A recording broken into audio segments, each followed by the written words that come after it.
Y nos vamos al teléfono, ya acaba de llegar de Buenos Aires, el senador nacional, siempre nuestra referencia a él como otros también, y le agradecemos eternamente que tenga el teléfono abierto para este humilde programa de radio, me refiero obviamente a la mañana de contacto inicial y Radio Atlantes, así que bienvenidos nuevamente a la mañana de contacto inicial, el senador nacional Víctor Siderman. ¿Cómo te va? Walter y Martín te saludamos.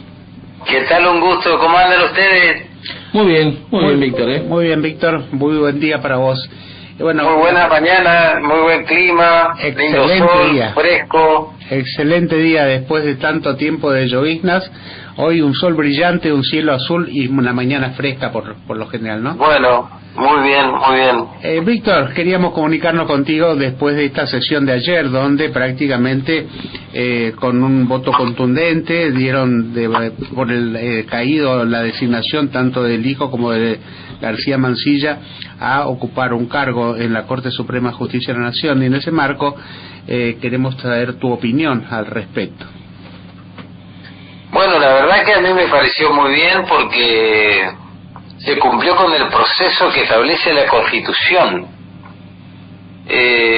Ustedes saben que el presidente de la Nación tiene la facultad de enviar los pliegos para nombrar los miembros de la Corte Suprema.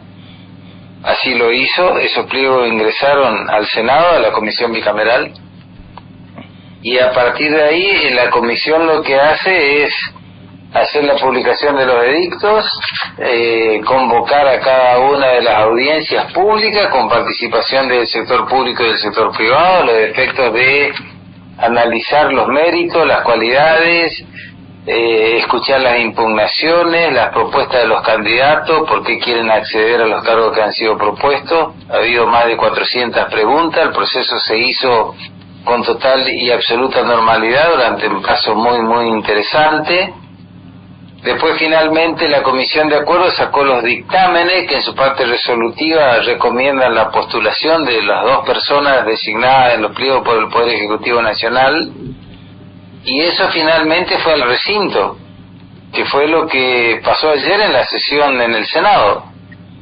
Y a partir de ahí, bueno, cada uno expone y da el acompañamiento, ¿no? Para dar acompañamiento a los pliegos se necesita obviamente 2/3, una mayoría especial, que no obtuvieron en este caso los postulantes, y entonces se rechaza su designación para integrar la Corte Suprema de Justicia de la Nación. Este ha sido el proceso en atatada síntesis, es el proceso constitucional, así que bueno, me parece muy bien que se haya cumplido con los mecanismos institucionales y con el proceso de la Constitución. Desde el cuerpo del Senado, varios legisladores ya habían expresado previo a esta reunión de ayer, a esta sesión de ayer, su total rechazo a la designación, sobre todo del juez Lijo, algo que por allí a lo mejor no era tanto para García Mansilla, había cuenta de que él ya había jurado como miembro de la Corte Suprema en comisión hasta prácticamente los primeros días del año que viene, y ahora uno se pregunta ¿cómo queda la situación de García Mansilla? Porque por un lado se habla de que debería renunciar o también le correspondería a un juicio político al no ser avalado por el Senado para ocupar ese cargo. En ese marco, bueno, ¿cuál sería la opinión que podrías emitir sobre ese tema?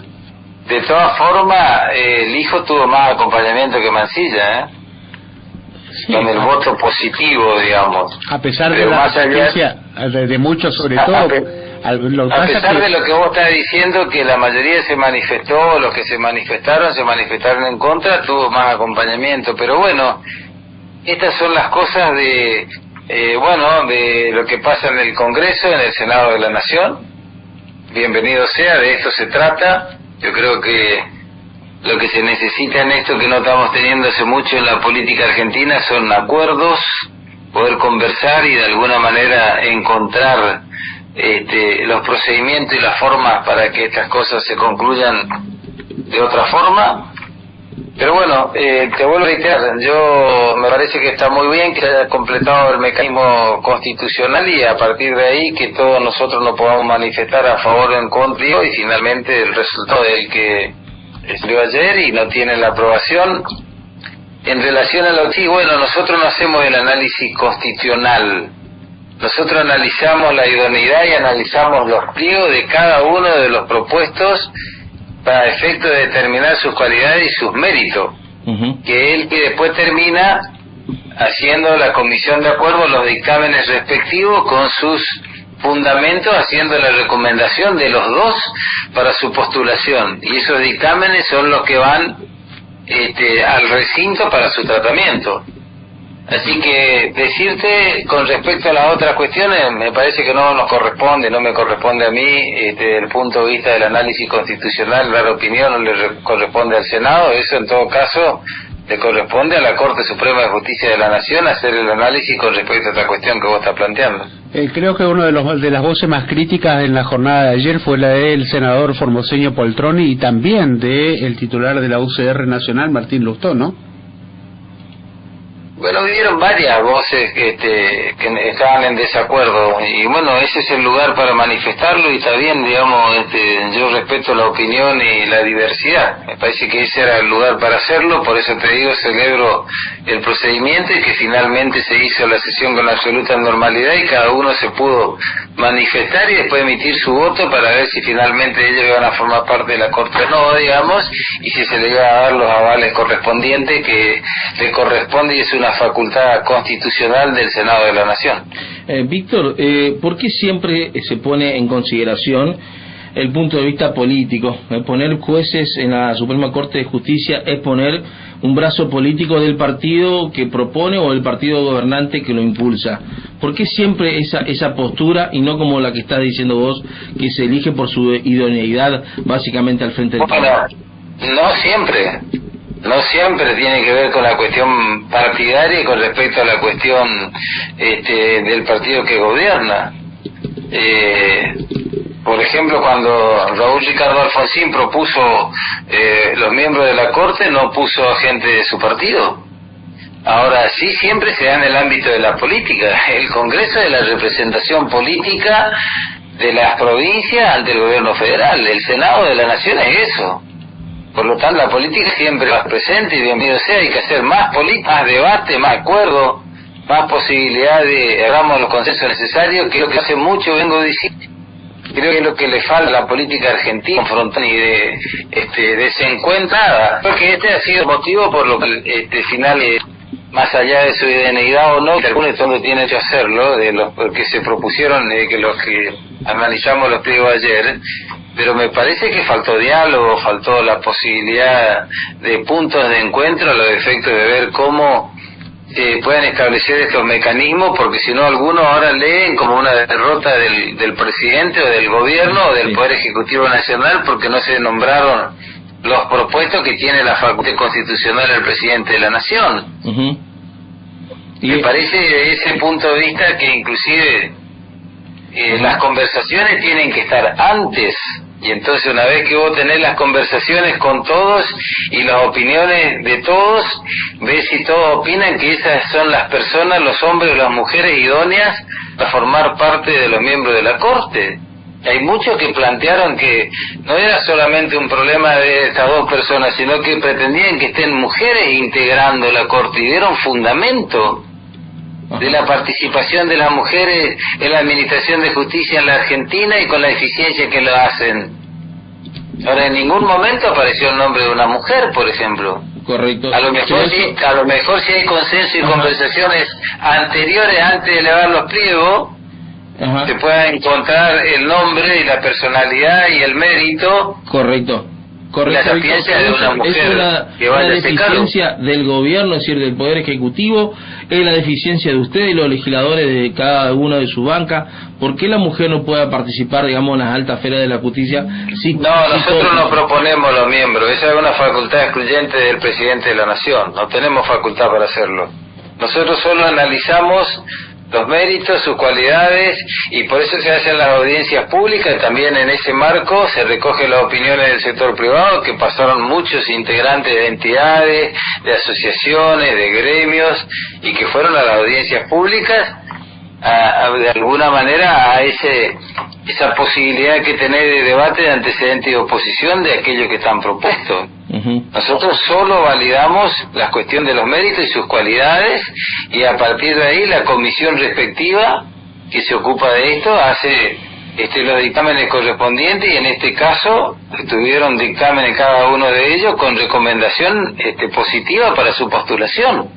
Esto están en los dictámenes, en la parte resolutiva de la Comisión de Acuerdo. Te voy a llevar a otro tema, Víctor, que tiene que ver con la política económica mundial y sobre todo las últimas decisiones que tomó el presidente de los Estados Unidos, Donald Trump, de imponer sanciones, o por lo menos alzar los impuestos para exportaciones de productos de los países hacia Estados Unidos, en el caso de la Argentina del 10%. En el marco de condición de economista, de conocedor de la parte económica, ¿cómo afectaría eso a la Argentina? Bueno, puede afectarlo o no. En principio, para aquellos que comercian, y si vos le aumentás un impuesto, obviamente, así a primera vista tiene un impacto. Pero también el mundo es como que se está reordenando, digamos. Entonces también las crisis pueden ser una oportunidad. Si nosotros tenemos la inteligencia suficiente y salimos a buscar nuevos mercados, más allá de sostener lo que tenemos, que es importante, obviamente, siempre sostener lo que uno tiene, pero eso significa también una estrategia, vender lo que uno sabe hacer, mejorar todo lo que tiene que ver con la trazabilidad, establecer mecanismos como para de alguna manera salir a comerciar y a vender los productos en todo el mundo. Entonces yo no lo veo tanto como un problema, yo también lo veo como una oportunidad. Porque bueno, para los que están comerciando, y si te aumentan el impuesto, claro que te achica la rentabilidad, sin ninguna duda. Pero bueno, pero no son los únicos consumidores que existen, también hay otras alternativas, así que el desafío está abierto. Para mí sí es una oportunidad. Se lo puede tomar también como una nueva guerra, pero que ya no bélica sino comercial, la que se está produciendo ahora, porque a raíz de los aranceles que ha implementado el gobierno de Estados Unidos, ahora China decidió en las últimas horas imponer aranceles del 34% a los productos que provengan de Estados Unidos hacia China. Evidentemente vamos más allá de una situación económica y con un cambio totalmente comercial, por lo menos en la raíz comercial en el mundo, ¿no? Yo no lo tomo desde ese punto de vista, yo lo miro al revés. Yo creo que ellos lo que están haciendo son defendiendo su economía. Y yo creo que nosotros tenemos que copiar de eso, y tenemos que salir a ver cómo usamos la inteligencia y tenemos la estrategia suficiente como para empezar a venderle a otros que no tienen la posibilidad de acceder a nuestros productos, que son muy buenos. Y si vos mejorás la calidad de tus productos, no tenga ninguna duda que lo vas a vender. Entonces a mí me parece que no hay que mirar lo que hace el otro, tenemos que mirar lo que somos capaces de hacer nosotros. A ver qué hacemos nosotros, porque si no es muy fácil, es como que vos le estás echando la culpa de tu fracaso a los vecinos. Vos no limpiás tu casa y tu yuyo está largo porque tu vecino no viene a cortártelo, digamos. Me parece que es al revés. Yo creo que al revés. No hay que buscar excusas. El mundo es esto. Es absolutamente cambiante, dinámico, ahora con la información y la tecnología. Vos casi en tiempo simultáneo sabés cómo cotizan las bolsas en distintas partes del mundo a miles de kilómetros, y esto es lo que hay, y entonces hay que subirse al tren y hay que ver cómo de alguna manera incorporar ciencia y técnica, innovación tecnológica, educación de calidad, contenido, cómo sos capaz de entrar en competencia y de alguna manera ver cómo a partir de esta situación lográs salir adelante. Me parece que por ahí pasa la cosa. Yo siempre soy de los que miro mejorar lo que yo hago, no mirar lo que el otro hace, porque eso también es una forma de encontrar excusa, ahora porque Estados Unidos, que era el país más aperturista del mundo, resulta ser que ahora no lo es, y con eso qué, digamos.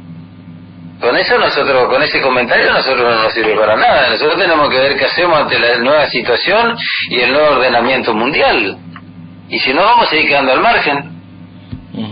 Víctor, por último, y agradeciendo este contacto, sabiendo que vos recientemente, bueno, reasumiste tu cargo de senador, pero antes tenía obviamente tu cargo también como ministro de la producción y aquí la economía también de la provincia. ¿Cómo quedó finalmente ese trámite, digamos? ¿Cómo quedó tu cartera, digamos, aquí en la provincia, en la producción, en la mano justamente de Oscar Dudic? Bueno, yo creo que está en muy buenas manos. Primero porque es un hombre del interior, un hombre que tiene compromiso con el sector y que además ya ha sido ministro en otro momento, conoce, sabe de qué se trata, es un gran trabajador, una persona que está permanentemente en el territorio, del lado de la gente, con los productores y con los comerciantes, los industriales, y después nosotros pudimos armar un gran equipo. Yo la verdad tengo una enorme satisfacción y un enorme reconocimiento al gobernador por haberme designado y a todo el equipo que pudimos conformar, y al personal del ministerio que nos han ayudado muchísimo, personal de planta, el empleado público del ministerio. Muchísimas de las cosas que hicimos no lo podíamos hacer si no teníamos ese fuerte acompañamiento y compromiso del personal del ministerio en todo el territorio. Y ese equipo que armamos mayoritariamente quedó en el ministerio y fue ratificado por el ministro Dudic, que obviamente tiene sus facultades como para decir ratifico o cambio, porque de esto se trata. Él tiene que poner su gente de confianza y la gente que él conoce, pero la verdad es que ese gran equipo que pudimos armar, que muchos de ellos ya estaban, no es que yo lo llevé a todos, sino que ya estaban, que venían de la gestión, porque yo me incorporé, como dice un amigo del ministerio, en un tren en marcha. Entonces vos te subís al tren y te agarrás de lo que podés y el tren sigue. Y tenés que ir adecuando usted a la velocidad y a los arquinazos y ver finalmente cómo se van adecuando las cosas.